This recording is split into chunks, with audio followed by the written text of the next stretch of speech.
भारतवर्ष की उन्नति कैसे हो सकती है? ये भारत हिंदू हरिश्चंद्र का प्रसिद्ध भाषण है। लेखक ने इस पाठ में एक ओर ब्रिटिश सरकार की मनमानी पर व्यंग किया है, तो दूसरी ओर अंग्रेजों के परिश्रमी स्वभाव और काम के प्रति लगाव को आदर की दृष्टि से देखा है। लेखक ने अपने भाषण में हिंदुस्तानियों की कमियों का भी वर्णन किया है। भारतवर्ष की उन्नति के लिए जनसंख्या नियंत्रण यानी पॉपुलेशन कंट्रोल, श्रम की महत्ता, आत्मबल और त्याग भावना को अनिवार्य कहा है। लेखक बलिया में स्नान पर गए हुए थे। वहां पर देश के विभिन्न स्थानों से प्रत्येक जाति के आदमी आए हुए थे। यहाँ इतने आदमियों का इकट्ठा होना उस समय के कलेक्टर रॉबर्ट साहब बहादुर के कारण ही हुआ था। लेखक रॉबर्ट साहब को बादशाह अकबर के समान मानते हैं। जैसे अकबर के दरबार में अबू फजल, बीरबल, टोडरमल थे, वहीं रॉबर्ट साहब के साथ मुंशी चतुरबुर्ग सहाय और मुंशी बिहारी लाल साहब थे। लेखक हिंदुस्तानियों को रेलगाड़ी मानते थे, जिस पर तरह तरह के टैक्स लगे हुए थे और इसका इंजन ब्रिटिश सरकार के पास था। वैसे भी हम लोग बिना किसी के चलाए चल नहीं सकते। उस समय राजा महाराजा, नवाबों और रईसों के पास अपनी झूठी प्रशंसा से ही फुर्सत नहीं थी। इसलिए प्रजा के विषय में कौन सोचे। प्रजा की दशा बहुत ही शोचनीय और बुरी थी। बहुत पहले जब आर्य लोग हिंदुस्तान आए थे, तो उन्हें यहाँ के रीति रिवाज, नीति विचार सब राजा और ब्राह्मणों ने ही सिखाए थे। यदि वो लोग अब भी चाहें तो हमारे देश की स्थिति सुधर सकती है। लेकिन उन लोगों को तो आलस्य और झूठी प्रशंसा ने घेर रखा है। एक समय वो था जब हमारे पास कोई साधन नहीं था। उस समय हमारे पूर्वजों ने बांस की नालियों से तारागृह की गति लिखी थी। अब ठीक वैसे ही तारागृह गति 16 लाख रुपए की लागत की दूरबीन से लिखी जा रही है। आज हमारे पास हजारों प्रकार की यंत्र और पुस्तकें उपलब्ध हैं, फिर भी हम लोग कुछ नहीं करना चाहते।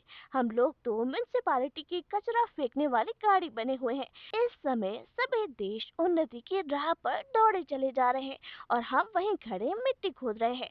हम लोगों से अच्छा तो जापान के लोग हैं जो उन्नति कर रहे हैं।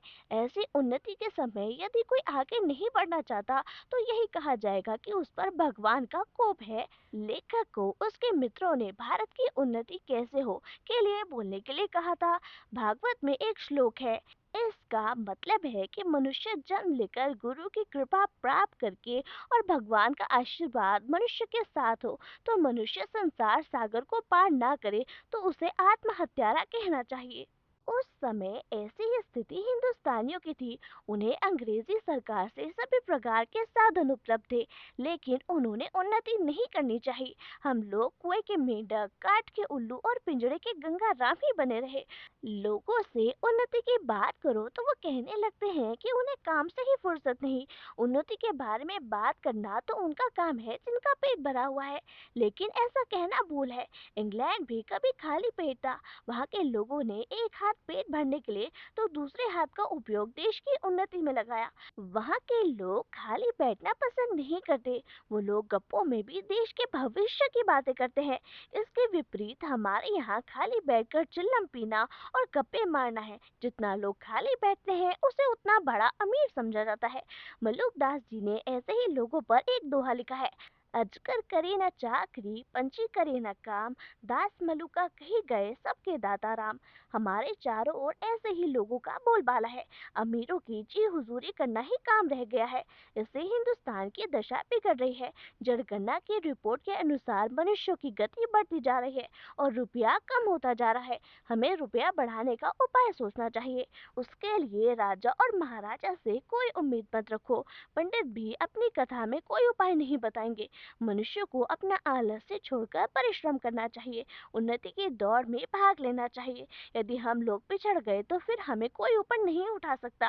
लेखक ने पृथ्वीराज का उदाहरण दिया है कि जब उसे तीर मारने का अवसर मिला तो उसने ग्यासुद्दीन को मार गिराया। अब ब्रिटिश राज में उन्नति के अवसर हैं, उसका लाभ उठाओ। सब चीजों में उन्नति करनी चाहिए। उन बातों का साथ छोड़ देना चाहिए जो उन्नति के मार्ग में बाधा बनाती हो। देश का भला सोचने वाले लोगों को अपना सुख, धन और मान का बलिदान करना चाहिए। अपने अंदर की कमियों के मूल कारण को ढूंढकर दूर करना चाहिए। देश की उन्नति के लिए यदि बदनामी में भी गले लगानी पड़े तो तैयार रहना चाहिए। उसके बिना देश का भला नहीं हो सकता। लेखक लोगों को कुछ बातें बताते हैं जो लोगों को सुधारने और उन्नति करने में योगदान देती है। सबसे पहले मनुष्य को अपने धर्म में ही उन्नति करनी चाहिए। धर्म में ही उन्नति का सार है। जैसे आज के दिन बलिया में सभी लोग स्नान पर्व के लिए इकट्ठा हुए हैं। यहाँ के लोग आपस में मिलकर अपने सुख दुख की बातें करते हैं। अपना व्यापार करने के लिए भी आए हैं। महीने में एक दो व्रत करने से शरीर शुद्ध रहता है। दीपावली पर घर और बाहर का वातावरण स्वच्छ हो जाता है। होलिका दहन से बसंत की बिगड़ी हवा ठीक हो जाती है।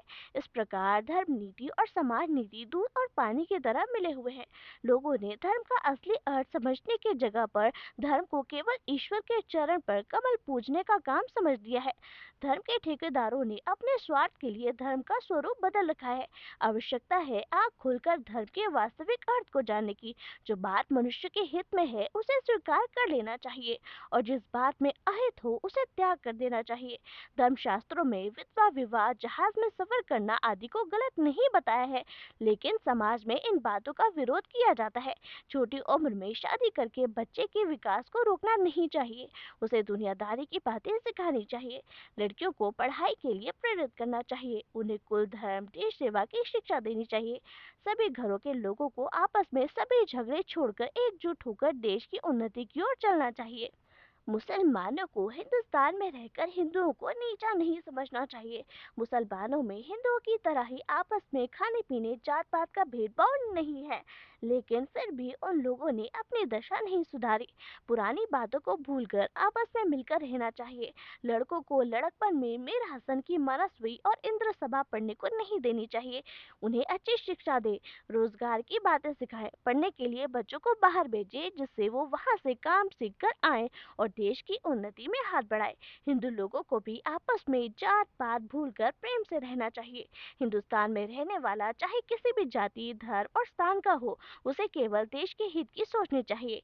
मिलकर रहने से काम बढ़ेगा, काम बढ़ने से रुपया बढ़ेगा और वो रुपया हमारे ही देश में रहेगा। आज हमारा धन बाहर कई देशों में जा रहा है। माचिस जैसी छोटी सी वस्तु भी बाहर से मंगवाई जा रही है। पहनने का कपड़ा भी बाहर से आता है। हमें इतना भी कमजोर नहीं होना चाहिए कि अपनी निजी जरूरतों के लिए दूसरों पर निर्भर होना पड़े।